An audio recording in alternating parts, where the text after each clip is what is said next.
Each layer of your aura is sensitive to the energy around you.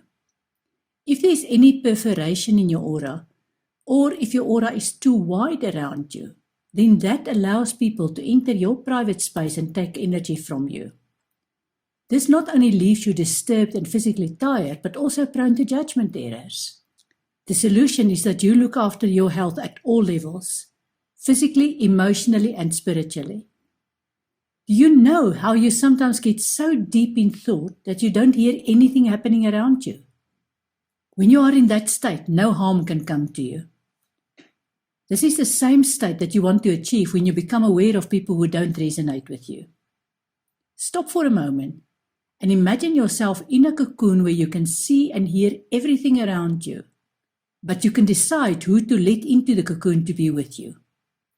You hold the key to the cocoon, and you can see from the inside out. You are completely in charge of your space and your body. It takes a bit of practice to get this right, but the more you do it, the more you heal your own spirit, and the less vulnerable you are to people who take energy from you and impair your judgment.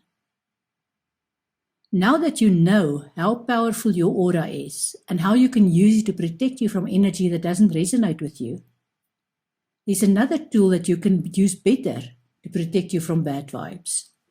You should understand by now how immensely powerful your thoughts are. Use those thoughts to keep intruders out. Do you know how many thoughts enter your mind every day? If you search the internet, the number that's quoted is anywhere between 12,000 and 80,000 thoughts per day. That's a lot. The problem is that no research has ever pinpointed what exactly a thought is. And this makes it impossible to measure the number of thoughts that go through our minds every day. Either way, for me, it's not about the quantity of thoughts that we think daily. For me, the question is, what thoughts do we choose to be consciously aware of? And how do we then act on those thoughts? It turns out that watching your thoughts is not so simple. You need to do more than that.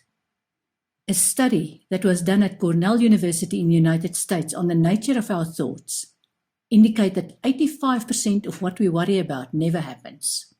Of the 15% of worrying thoughts that do happen, the vast majority, that's close to 80% of the research subjects, discovered that either they learned something valuable out of the situation or they managed to handle the difficulty better than they expected. Now think about that. Here's a question for you. What if we manage to get rid of those worries that never happen and focus on those that are relevant and that we can manage? Would you want that? That's possible and really easy. Another study that was done at Ohio State University in the United States revealed a powerful way to get rid of negative thoughts. Fasten your seatbelt because this is profound.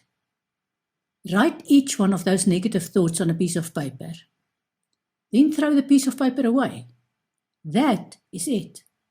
You mustn't focus on banning the negative thought from your mind because the thought will remain there as long as you focus on it. Whether you are focused on banning the thought or retaining it. You need to get up, find a piece of paper and a pen or a pencil.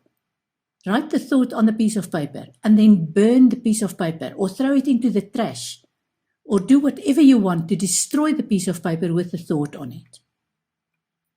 Can it be this simple? Remember what I told you back in Module 2. The Zohar, which is the Jewish mystical scripture, tells you to burn negative thoughts and not to focus on the negative side, which provides thoughts of fear, doubts, negativity, depression, or sadness. In olden days, a priest would literally come in the morning to take the ashes of your sacrifice of negative thoughts from the previous night.